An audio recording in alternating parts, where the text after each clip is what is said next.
Welcome back to PommyInOz, and this week we've got a Thursday night cracker.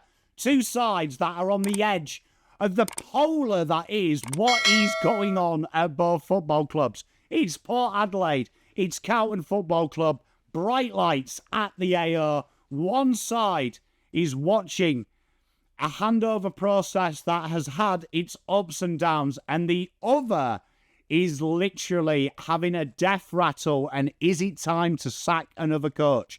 Carlton coming off a brutal loss to North Melbourne. They were bullied, they were battered, and they were brutally exposed. Michael Voss called it out. They got bullied by a younger, hungrier side. This isn't a wake-up call now. This is the last snooze before the alarm ultimately goes off.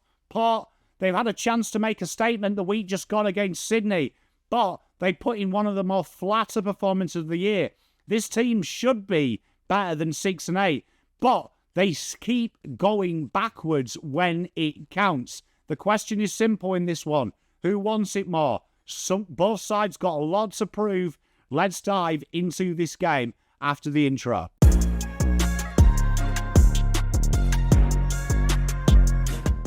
So Port Adelaide, currently 12th, and just a few weeks ago there was talk that they could be a late season finals push. But after squandering a huge opportunity against Sydney, reality seems to have set in. The form line reads a loss, 2 wins, followed by 2 losses. There was a bit of promise in that mid-season, but we've seen it again. It's like a meal that's missing the main course. They've shown patches of brilliance, but they just can't finish it. And that elephant in the room remains, the Ken Hinkley to Josh Carr handover.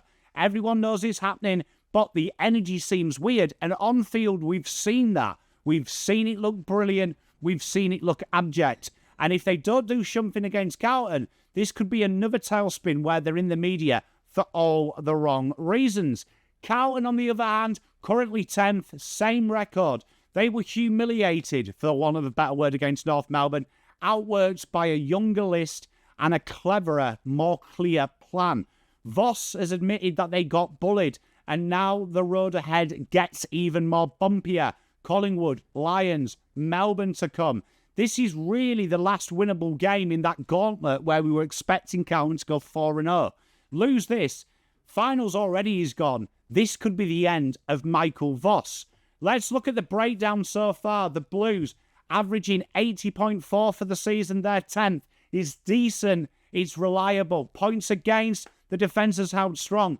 But this is affecting them points for. Contested differential, still the number 1 side in the comp. Clearance differential, where you'd expect it to be. Inside 50 differential, in the positive. This is where it falls off a cliff. Shots per inside 50, 44%. Bottom of the competition. Scoring efficiency, 40.8%. Bottom again. Intercepts, second. The backline is finding the ball, but the Blues don't produce any scores that mirror these results. When we look at the differential in the last 5, Carlton 76.2 in points for. The defence slightly starting to crack. A major drop-off in clearances. Big jump in the inside 50 differential, but the shots not matching, slightly better, but not getting any improvement. The turnover differential, though, is ugly reading, especially when the Blues are intercepting so strong. Carlton are winning territory. That has changed, but they're failing to convert. The forward entries are messy. The scoring output is almost non-existent.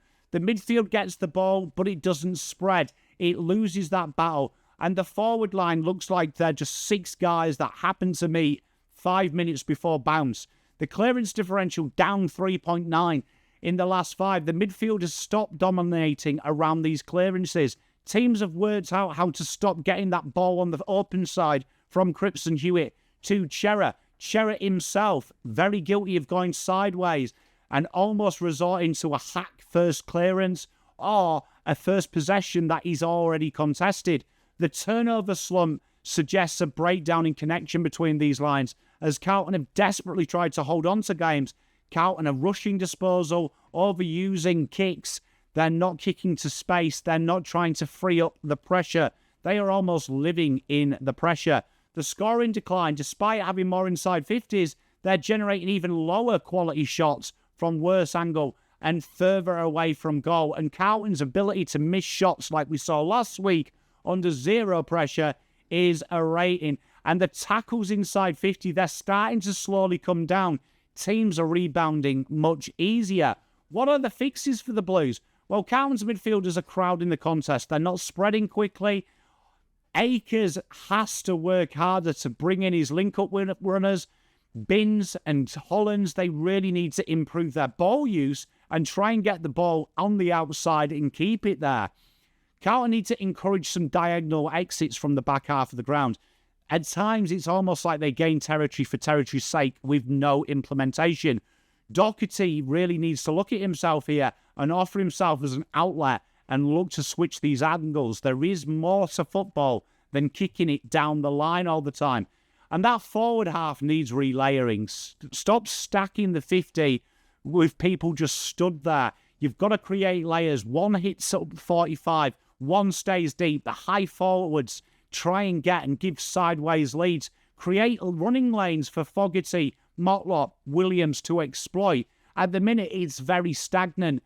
And reinstate, try and find one hard lead player. With no Mackay and O'Keefe, the Blues have just got one slipping lead in Kerno. They need to try and create them nice crumbing triangles around whoever does that job. Is that Lewis Young comes in to stay at home so Charlie can create that? Is that Lemmy and he gets to work up the ground and Charlie stays in the goal square? The Blues have got to do something. And defensive stoppage at the minute is horrific. When momentum swings, Carlton can't kill it. Implement an extra behind that ball at centre bounces, particularly after opposition's goals. Try and slow that tempo and help intercept and create them intercept traps. And when you do, be a bit more bold from the back half of the ground. Carlton being one of the top intercept sides in the league, the fact they aren't dominating on turnover and defensive half paints the picture. You've got to use the ball more aggressively and more solid. At times, this system at the minute, when we look at the forward half's lack of ability to lock it in, screams the Blues have sacrificed their attacking flourish to be more defensive and keep the scoreboard reasonable. Look at Port Adelaide. The big one here is the points for. They're struggling. 74.7 points against, leaking like a sieve. Contested possessions, they're trying to get it on the outside, but they can't even win it at the source, and that's affecting their clearance. The inside 50 differential, not too bad considering how bad they've lost some games, but positives, shots inside 50 and the scoring efficiency. Points in the last 5 games, let's look at that. It's plummeted. And the points against, it is slightly getting better, but again, they've robbed Peter to pay Paul. The contested differential not working hard enough off the ball. And then you look at these, everything is going bad. The turnover, they're not even punishing the mistakes. Port, at the minute, in the last 5, really feel like they're falling off a cliff. The scoring is down nearly 2 and a bit goals. The midfield output has absolutely collapsed, and they're struggling to generate anything meaningful. The clearance differential soundly beaten, negative 5.6 over the season in this last 5 games. The drop-off, the forward entries are down 14.5. They're not good. It's very chaotic, and even though they are being a traditional good mark inside 50 team, they're not in dangerous areas. And the intercept game has gone missing. What can they do to fix this? Well, one of them is to reshape that midfield output. Definitely try and get some points of difference in there. They usually throw Dan Houston in here, but now he's at Collingwood. Try and find that different methodology. The increase in forward half pressure, they're not locking it in enough. And when they're backline, they're not using Farrell and Bergman to switch and exit cleanly. They're almost just expecting them to run through a brick wall.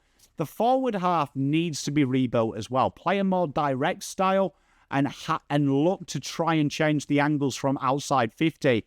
And definitely around that transition defensive, they're getting pushed back and they're almost reacting late. They want to get on the front foot and really take it to teams that are looking to press them in. It's really with both teams that what you do without the ball gets you in a better position for when you are in the ball. And both of these teams here, particularly over the last 5, have been 2 of the worst sides you can watch of what they do in the terms of preparing for attack when they are in their defensive sets.